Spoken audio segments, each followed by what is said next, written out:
माघ कृष्ण खटतिला एकादशी। दाल भै ऋषि बोले कि मनुष्य लोक में आकर ब्रह्म हत्यादि अनेक पाप करते हैं, पराये धन को चुराते हैं, दूसरे को कष्ट देते हैं, फिर भी नरक में न जाए। हे भगवान, आप अनायास पाप दूर हो जाए उसे कहिए। पुलस्त्य मुनि बोले, हे महाभाग, तुमने बहुत सुंदर प्रश्न किया है, जिसको ब्रह्मा विष्णु इंद्रादि देवता ने भी किसी से नहीं कही है। तुम्हारे पूछने पर उस गुप्त व्रत को मैं तुमसे कहूँगा। माघ मास के आरंभ से ही शुद्धता से स्नान ध्यान करके इंद्रियों को वश में करे, जल से हाथ पैर धोकर स्मरण करे। ऐसा गोबर ले जो पृथ्वी पर न गिरा हो, उसे 108 पिंड बनावे। यदि माघ महीने में पूर्वाषाढ़ मूल नक्षत्र हो तो कृष्ण पक्ष की एकादशी को नियम बना ले। उसका विधान मुझसे सुनो। स्नान करके पवित्र होकर कीर्तन करते हुए एकादशी का खटतिला एकादशी का उपवास करे, रात्रि जागरण करे और गोबर के बने हुए 108 पिंडों से हवन करे। शंख चक्र गदाधारी भगवान का पूजन करे।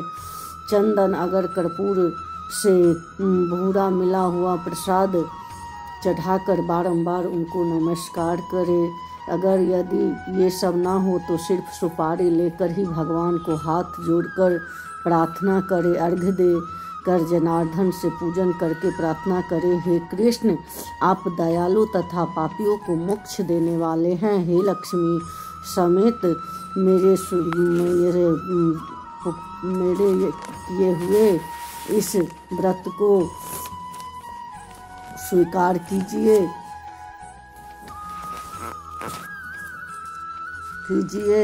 फिर वो इस स्वीकार करिए और कि श्री कृष्ण भगवान मेरे ऊपर प्रसन्न हो।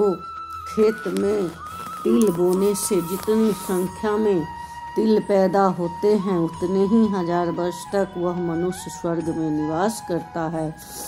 जो तिल से स्नान करते हैं, उपटन लगाते हैं, होम तर्पण भोजन और दान करे, ये 6 प्रकार की विधि पापों का नाश करती है। इसी से एकादशी का नाम खटतिला एकादशी पड़ा है। नारद जी बोले, हे कृष्ण, खटतिला एकादशी का क्या फल मिलता है? यदि आप मेरे ऊपर प्रसन्न हैं तो इतिहास समेत मुझसे कहिए।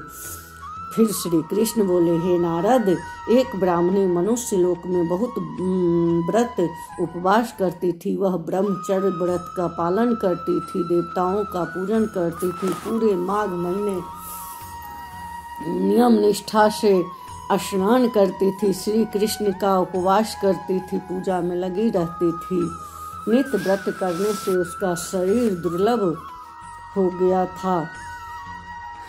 फिर बहुत दिनों के बाद मैंने विचार किया कि इसने अन्न का दान नहीं किया है, जिससे इसकी सब की तृप्ति होती है।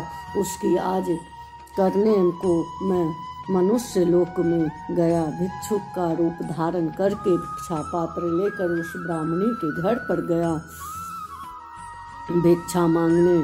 तब ब्राह्मणी बोली, हे ब्राह्मण, तुम कहाँ से आए हो? मुझसे सत्य कहो। फिर मैंने कहा, हे सुंदरी, भिक्षा दो। तब उसने क्रोध करके मेरे भिक्षा पात्र में एक मिट्टी का ढेला डाल दिया। वह मिट्टी लेकर मैं स्वर्ग में चला गया।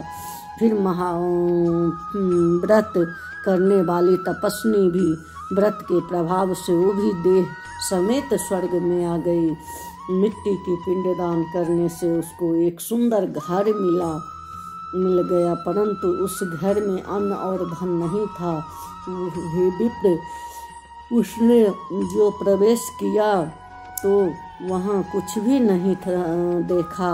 हे द्विज, घर से निकलकर मेरे पास आई और बहुत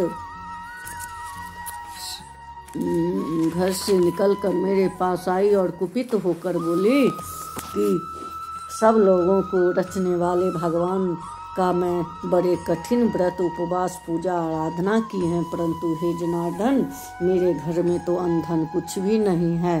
तब मैंने उससे कहा कि तुम आई है उसी तरह अपने घर चली जा, देवताओं की स्त्रियां कौतूहल के वश तुझको देखने आएगी। तब खट्टिला एकादशी का महात्म बिना पूछे दरवाजा मत खोलना, ऐसा सुनकर वह मनुष्य लोक को चली गई। हे नारद, तब देवताओं की स्त्रियां उसे देखने आई और कहा कि हम तुम्हारे दर्शन के लिए आई है, तुम दरवाज़ा खोलो। मानुषी बोली, यदि तुम मुझे देखना चाहती है तो दरवाज़ा खोलने से पहले खट्टिला व्रत का पुण्य और महात्म कहना होगा। उनमें से एक को महात्म कहना होगा।